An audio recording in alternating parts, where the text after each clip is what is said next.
So Camilla, what's the idea you had? Carol wings. Local Carol wings. So shooting a crown talk on a roller coaster. That sounds like a good idea Shooting to me. the crown talk on a roller coaster. On a roller coaster. So we're actually moving. Yeah. Wow, are we in the same thing right next to each other? Yes, that sounds like a great idea. With this card just fluttering in the wind. And that's when we're doing a hard-hitting analysis. I would actually. I don't know. know. I don't know if our analysis is ever hard hitting, but sure, that's Speak one for way. yourself. That's one way to sell it. But you're afraid of roller coasters. I'm not saying I'm afraid, but when I was a young guy coming up, I thought I liked them. And then every time, when it's going up to the top, I'm just thinking, get me out of here.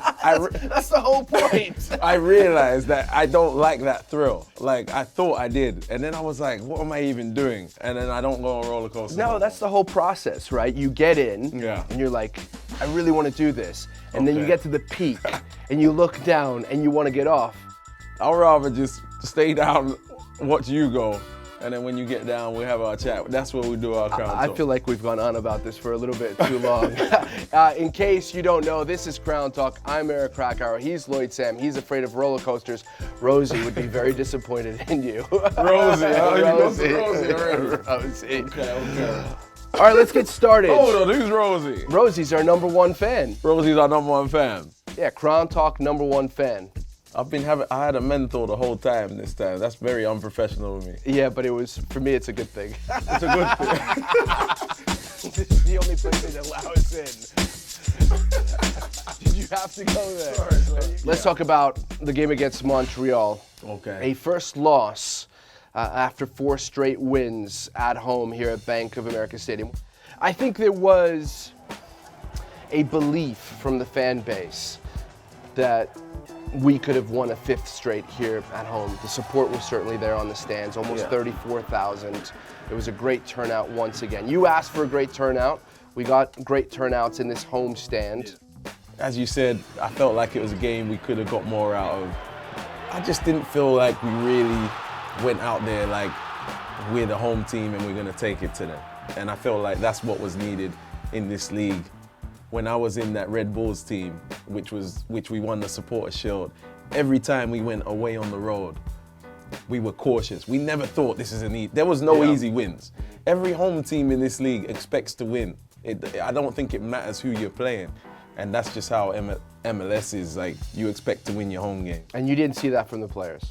I feel like from the way we were set up, right, we changed to the diamond where we had been doing well on the 4-3-3. It looked to probably cancel out some of their players. More than just us just going and doing our thing. And I think that's the learning Especially lesson. after 2 games where we went out and did our own thing. Especially. I think we scored 5 in the game before that. I know it's against Richmond, opposition. 1 against Inter Miami. The 4-3-3, which we'd heard a lot about at the beginning of the season, that fans have been clamoring for because that's a system that Miguel, for the most part, has used throughout his career. And it seemed to all come together in those wins. So a little bit surprising to see that change. I don't want to harp on about that on Crown Talk as well, but I feel like going into this game, I just have a feeling that we're going to go to the 4-3-3 with wingers. I'm just looking at the performance this weekend. 3 points is big this week because the upcoming schedule with the games that's coming.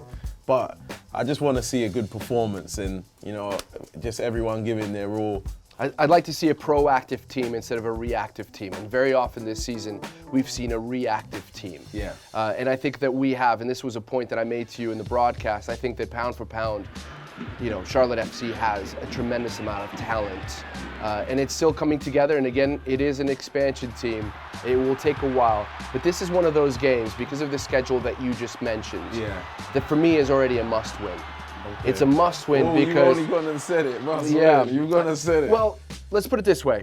If you had asked me before this homestand, how many points would you be happy with after the 3 games? I would say 6. 6 acceptable. I said 6 when I was asked. Right, because Montreal is one of the best teams in the league, but Vancouver is beatable. They have a terrible record away from home. Montreal's beatable as well, man. But yeah. But hold on, let me finish my point. And what comes next is difficult, not only because the teams are better, but also because the schedule is more condensed. It's tighter. Yeah. So on Wednesday, and we'll talk about this game a little bit a little later. Yeah. Red Bulls in the U.S. Open Cup round of 16. A real opportunity there to make a push and maybe get some silverware. And after that, a trip to Seattle. So it's a tough schedule, and I think that going into those two games with a win against Vancouver will do the boys a lot of good. I don't like saying must win, right? But you're at home and you didn't win the game before at home. So that's where I feel like the boys are going to... You might do everything necessary to get the win, and you might not get it on the day, right? So I feel like they're going to do what's necessary to get the win. Hopefully it goes for them on the day. You know, football can be cruel sometimes. Yeah. All this to say that ahead of us, there is a very interesting schedule. Vancouver first at home. The homestand will end. Yeah. And then it's away games against the Red Bulls and against Seattle. So some tough days ahead for the Crown. So make sure you are here at Bank of America Stadium on Sunday. It's an afternoon kickoff against the Vancouver Whitecaps.